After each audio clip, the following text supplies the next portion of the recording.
The coronavirus is getting pretty scary, and it's hard to know exactly how to respond. I've done dozens of segments on this issue, but you've got a lot of people saying it's just like the flu. There are many people who are saying that because we're not testing for mild cases, it looks like the mortality rate is higher than it really is.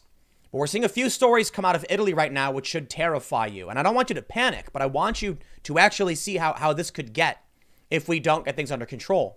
Now, to all the people who are saying it's just like the flu, it's not as bad, let me show you what's going on in Italy. The Atlantic ran a story, the extraordinary decisions facing Italian doctors. There are now simply too many patients for each one of them to receive adequate care. Based on that information, what do you think Italian hospitals have started doing? Again, this is a big argument, in my opinion, for not having centralized government healthcare systems. They are now turning away the elderly. Check out this story from the Daily Mail. Italian coronavirus death toll climbs by 196 to 827 in 24 hours, a 31% increase, as country's top doctors say intensive care units should stop treating the elderly. That is not where we want to be.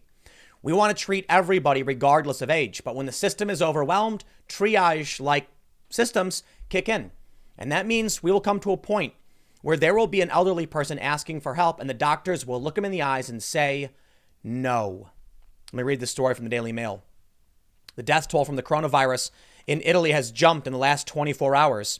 Rather than admit patients on a first-come, first-served basis, hospitals should swap to catastrophe medicine guidelines, typically used in war zones and during natural disasters where those with the greatest chance of survival are given priority. The guidelines should apply to all patients needing intensive care treatment and not just those suffering from coronavirus, according to guidance published this week by the Society of Anesthesia, Analgesia, Resuscitation, and Intensive Care. If a limit on beds is implemented, it could mean elderly patients with no signs of coronavirus being turfed off ICU wards to make space for younger patients who have longer left to live. It comes as a rise in cases of 31% was reported today by the Civil Protection Agency, the largest increase in absolute numbers since the contagion came to light on February 21st. The total number of cases in Italy, the European country hardest hit by the virus, rose to 12,462 from a previous 10,149, an increase of 22.8%. However, the agency said some 600 new cases were confirmed on Tuesday, but only reported on Wednesday. The head of the agency said that of those originally infected, 1,045 had fully recovered compared to 1,004 the day before. Some 1,028 people were in intensive care against a previous 877. Italy announced 200 deaths from coronavirus on Tuesday, in the largest daily rise yet, as infections spiked to more than 12,000. Medics have warned the UK and US are approximately 2 weeks away from facing the same scenario. Stop listening to the people saying it's not a big deal. It is a big deal. The medical system in Italy is being overwhelmed, and they are now discussing whether or not to turn away people and leave them to die. The people who are being hospitalized are facing severe respiratory ailments. Some of them require ventilators. Now, if we get to this point where the system is overwhelmed, realize the mortality rate will go up. Now, I understand the argument about many people who get mild symptoms not being tested, and so the mortality rate may be high. I don't know what else to do other than to operate on the guidelines being presented by the experts who are warning we can see 60 to 70% infection, and that if the medical system becomes overwhelmed, they can turn you away. And what more do you want? Will you really blame the doctors when they say, I'm sorry, there's literally no space? It's not personal. They're not going to want to leave you to your own devices, but if there's no space, there's no space. Italy announced 200 deaths from the coronavirus on Tuesday in the largest daily rise yet, as infections spiked to more than 12,000, and we are potentially facing an exponential increase.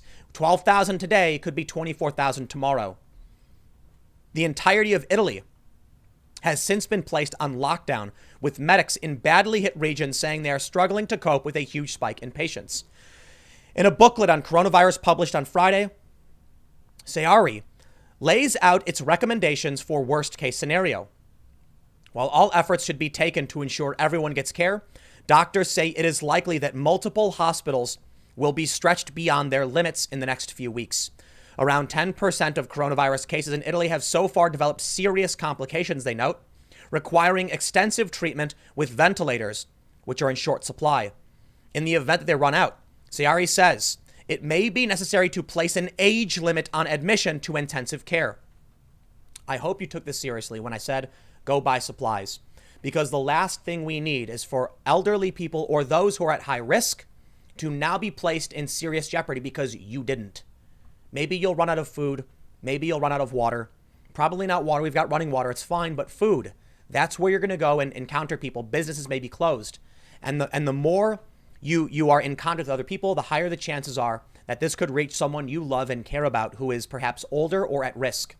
And then they may find themselves being told no by a doctor. Listen, I don't know where we're at yet. I don't think we're facing the apocalypse, but look, man, this is going to be bad. And to all the people acting like it's not a big deal, they are wrong.